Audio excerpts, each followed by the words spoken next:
Hi, everyone. We're so excited because it's almost National Schwa Day, and we get to celebrate this special occasion on today's episode. And we're here today with Yvette Manns, who is an educator and author from Atlanta, Georgia. She wrote some fun children's books that we're going to talk about today about the schwa, heart words, floss rule, and Bossy R, the new one. And she is the founder of National Schwa Day. So we cannot wait to hear all about these fun things. So welcome, Yvette. Hello. Thank you so much for having me, Melissa and Laura. I'm so excited to be here. Yeah, well, we can't wait. This is a super fun topic, and we're just going to have so much fun talking about you. Or you're going to tell us all about the schwa. So we're going to talk about the schwa with you and all of your amazing books. So let's start off by defining what is a schwa. That is a tongue teaser. Yes, I agree. So schwa is more than just a word that teachers and students and speech pathologists love to say, but schwa is something that is so important in our language. So if you look in the top of your vowel valley, or if you look in the dictionary or the International Phonetic Alphabet, you see this upside down E. And when you look at your vowel valley, you're like, who's this lazy guy hanging out in the middle of my vowel valley in my sound wall? Right. And so what we see in that upside down letter E is the diacritical mark for a schwa. So a schwa is a neutral, unstressed sound, and it is articulated in a more relaxed and unstressed manner than short U and short I. So it sounds like or it. And so schwa is initially and commonly referred to as a lazy sound, but it is actually the most common sound in the English language. So schwa is so important to teach because of it being just the most common sound in English language. And there was some research that came out from Yule in 96 that talks about how schwa can take the place of 20% of all vowel sounds in multisyllabic words. So it's important, right? It's important. 20% of those words, after we explicitly teach our students, all the ways that the vowels can be articulated in words, we have to teach our students to flex the vowel sound in unemphasized or unstressed syllables to make it sound more natural. And that's where schwa comes in to save the day. Schwa was really, really interesting to me when I went down this rabbit hole. I'm like, where did schwa come from? Who invented this? So I traced schwa back to the 1800s, and the term schwa has Germanic and Hebrew roots.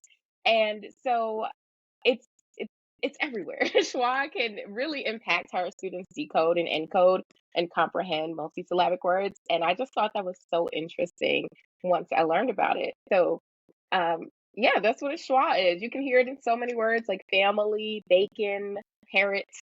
Even when Y is functioning as a vowel, like in vinyl or syringe, you hear schwa taking the place of the Y as it's working as a vowel. So schwa's everywhere. And schwa needs a holiday to celebrate how busy schwa is. Love it. So we're going to talk first about the book that you wrote. So after listening to you, the title of the book is The Not So Lazy Schwa. So I can see where you were going with this title now that you've explained all of the functions of the schwa. But I want you to just tell us all about your book. So what made you write this book all about schwa? What's it about? And it's really written for kids. So how does it help kids understand the Yeah, schwa? great question. So, I came up with this story when I was working as a dyslexia practitioner in a clinic. I've been a language and literacy professional for years. I've been in literacy education for over a decade and a half. And when I was working with some of my students and exploring multisyllabic words, a couple of students were having trouble understanding why the vowel didn't sound in the way that I had taught them. So I came up with this story. I'm like, there's a schwa, and schwa's lazy, and as over the years, as I worked with more students and parents and teachers got a hold of this story, it became a story they kind of told to their kids. So other teachers said, hey, you should make this into a book for kids. So I thought about it and did it, and multiple revisions later and professional illustrations finally got it published in January of 2022. And so it's been a joy. So this is the book here, The Not So Lazy Schwa. And Schwa is looking pretty unstressed and relaxed on the I cover love as it. well.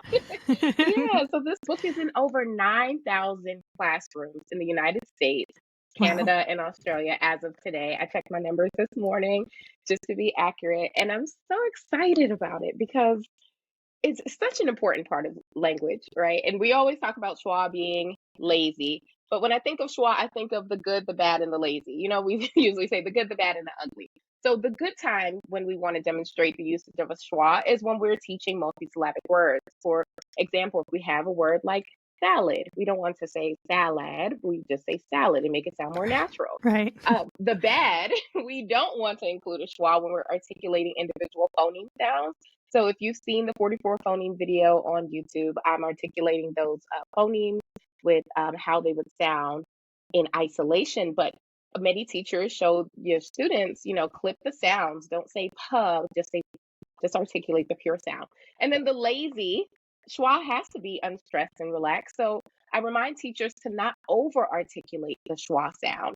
So it doesn't need to be too stressed when it's sounding and articulated like the weaker or more neutral version of short I or short U. It just sounds like or eh. It sounds like it flows very well. So all that is synthesized into kid-friendly information in this story.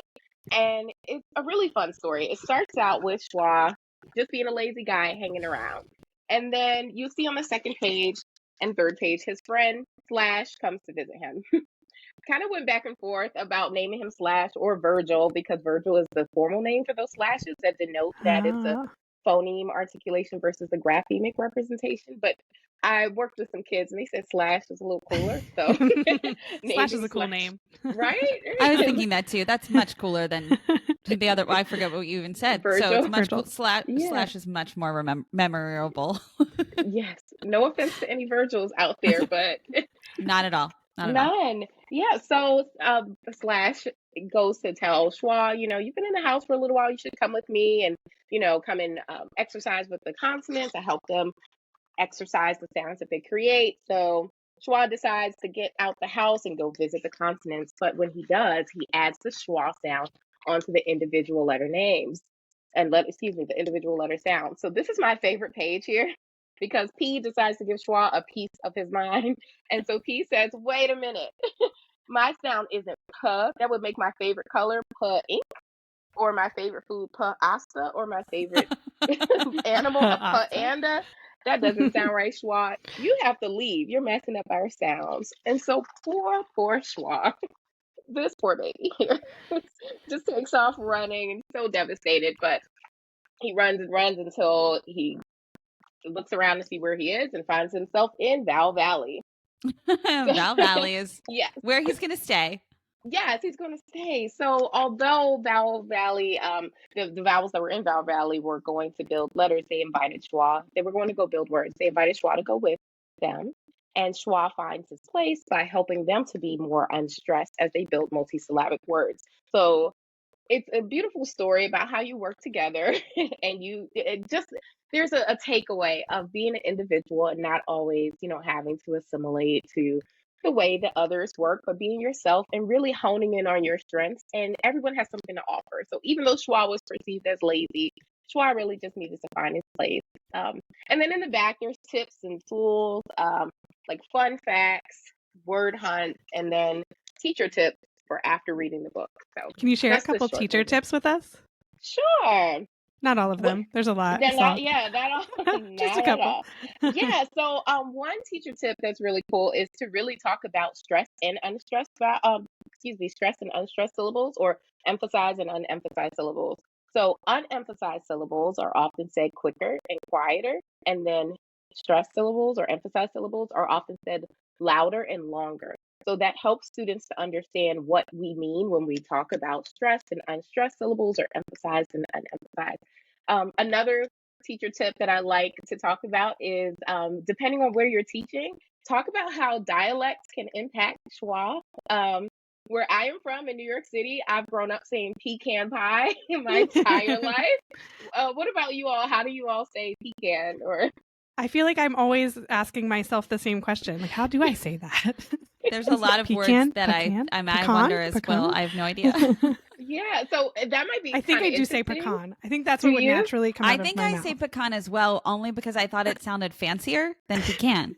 It does. It sounds fancier. So that's another job that Schwa has. Which one does it make right? But it's cool to talk about dialect and how that impacts where Schwa's placed or which syllable is emphasized. because I'm emphasizing the first syllable and I'm speaking it as if it's an open syllable. And the second one has a vowel that's the nasalized A versus pecan having a schwa in the first syllable and it's unemphasized and the second syllable is emphasized. And, so that could be kind of interesting to talk about. Maybe a little too deep for kids. Maybe, we could talk about that as teachers, but that's something to consider when we're teaching. Definitely. It's so neat. I love it. And Thank you. a caveat, and I know we spoke about this before, but a caveat that this doesn't replace explicit systematic phonics instruction. This book is No, not a replacement. it does It's not. just, it's a fun way to explore the not so lazy schwa. Correct? Yes, thank you. Yes. So the purpose of this book, it's called A Phonics Read Aloud. So please do not replace your phonics instruction with this. Like always adhere to your foundational literacy program and curriculum that is evidence-based and explicit and systematic and diagnostic and all those wonderful things that the research shows us that works. But if you want to bring this in for extension activities or to model fluent oral reading, to have think alouds for tier 2 and tier 3 vocabulary, to discuss some of the themes, or even for small groups and centers, that's what this book is for. Great. And that purpose only. We love that, of course. So I'm hoping that you can tell us a little bit about National Schwa Day. How did this day come to be? Oh, goodness. An interesting question. So, National Schwa Day, it really just came to me as a way for us to celebrate and foster a love of language and literacy in schools. If you look at the National Archives site, there's a national anything you can think of like day. And I'm like, why doesn't the Schwa have its own day? Schwa is so important. The Schwa needs a day. I love it. So I petitioned the National Day Archive and had to go back and forth and give a rationale for why Schwa deserves its own day. And finally, they sent me this proclamation that, Woo! yes, I have it in a frame by my desk. That is official. It is official. And so I thought this would be a really good way to just really celebrate language and literacy in classrooms. There's so much that's changing each day. There's more research that's coming out about what we know is the best practices in language and literacy. And I'm a huge fan of the speech to print approach and making this shift from word walls to sound walls. I heard your last episode about sound walls and was like cheering on and a huge advocate of that. But I wanted to make it come to life for students because let's be real, some of these strategies are tough to understand for kids. And if we can do our part in making it just a little bit easier and more enjoyable for kids, then we make the learning experience real. So that was why National Schwa Day came about. It's just a celebration of what makes our language so cool and so unique, and our spoken language, the meaning of words, sounding more natural. And it's a reminder to be unstressed too, like the Schwa. Like, let's relax and, be unstressed also. I love that. Can you share with us what the exact date is? Yes. So the exact date of National Schwa Day is April 7th of every year. So this is the inaugural year and we will be celebrating. But this year it is on a Sunday. A lot of people are saying, why would you choose a date on a Sunday?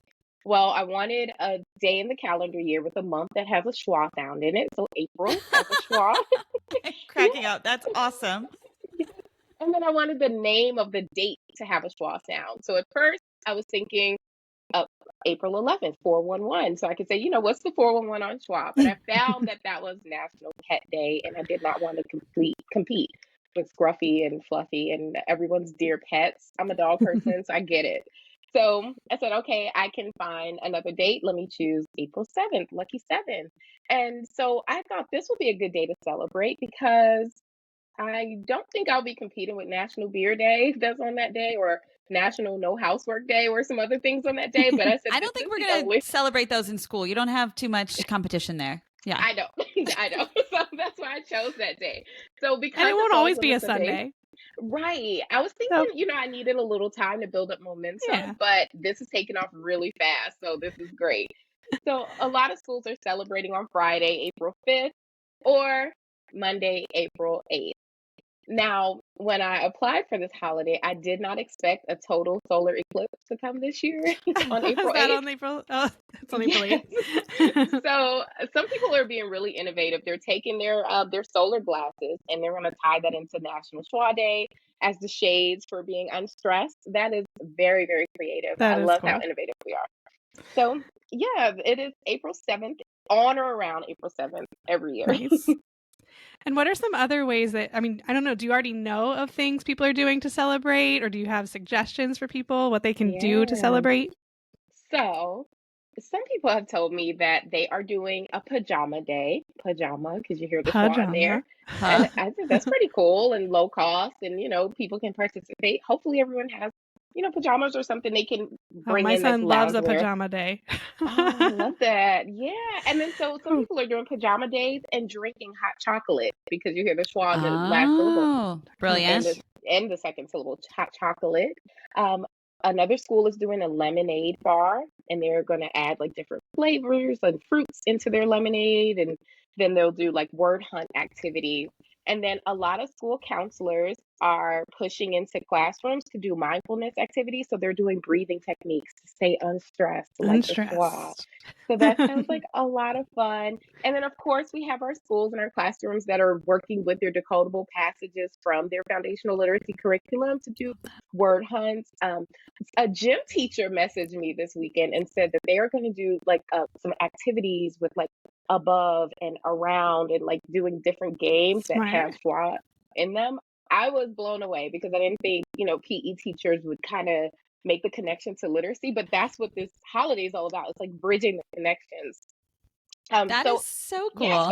isn't it Oh my cool? gosh. So, if I were wanting to celebrate National Schwa Day, about what Hmm. were some resources you would recommend to me or Yes, to our teachers listening?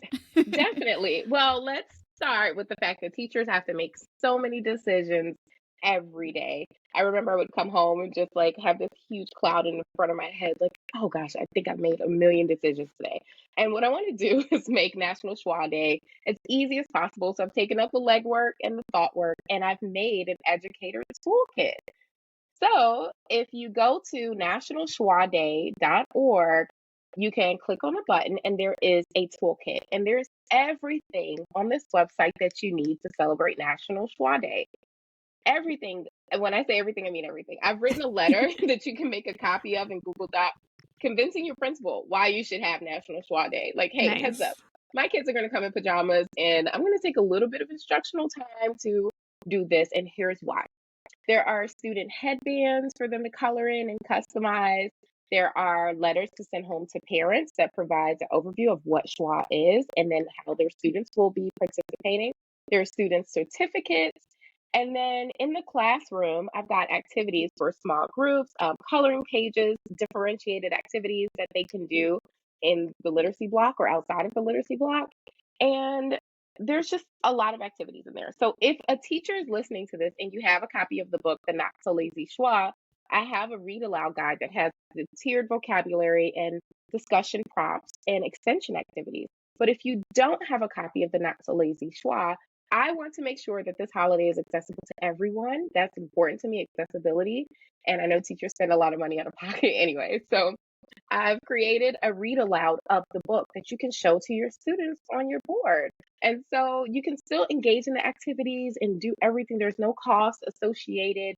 And I just really want this to be fun, like I said, and just foster this love of literacy with your students. So warning, your students may, call out and say that word has a schwa, that word has a schwa from the days to follow, which is a good thing because it's become real. But this educator toolkit has everything packaged in one place so you can implement National Schwa Day this year and hopefully years to follow too. Thank you for putting that all in one place. And even the video that you mentioned is on nationalschwaday.org Yes. as well. Yes, it's linked in the toolkit. I didn't list it publicly on YouTube, but it's on, I think, like page 24 of the document. It's a long document, but the font's big, so don't be intimidated. Like 24 out of 26, but yeah, it's linked in the toolkit. Okay, we're going to link the toolkit in our show notes here, and we also will make sure that we share it a whole lot on social media. Oh, thank you so much. Yeah. Thank you. Well, we loved hearing today about the Not So Lazy Schwa and National Schwa Day. Before we leave, do you want to just tell everybody about your other books, your other website, anything else you want people to know about? Sure, sure. Before we go, I would just like to thank you all for celebrating and joining in National Schwa Day. This is going to be really fun. And if you participate, make sure to use hashtag National Schwa Day on all social media. If you want your pictures to be featured on the site, I can be reached at hello@YvetteManns.com or info@phonicsreadaloud.com. And Phonics Read Alouds is the series in which this book comes from. So this is the first book, The Not So Lazy Schwa. And the next book is a very special heart word. So this one exercises how we should use mapping techniques over memorization to use different heart word strategies for decodable and non-decodable and not yet decodable words too. So this book is on phonicsreadaloud.com. And then the very helpful floss rule. It's got a magical floss that comes to life. It's really fun. And by the time you're listening to this, the overly controlling bossy R will be out, and it's a pirate story that takes the vowels captive. So hopefully you can see all those on phonicsreadaloud.com. So cool. Well, thank you so much for all of these amazing contributions you're making to literacy by lifting up some really important things such as National Schwa Day and also some really fun books that we can all hook into to learn more and to just get excited about what we're learning in foundational skills. Yeah. Bringing so much joy to this. It's really exciting. Thank you so much. If you want Schwa swag, which is a tongue twister, that's available on Phonics Read Alouds also. I cannot say that more than one time. I definitely want Schwa swag. Yes, that's available on phonicsreadaloud.com. Also, a couple of schools are getting some shirts and stickers for their students. So if you want those, those are available. But I just hope that you participate and make this fun for our students who love to learn literacy. And hopefully, if they don't love literacy yet, they will very soon. That's great. Yep. So April 7th, National Schwa Day. Get ready, get set, relax. Schwa. I love it.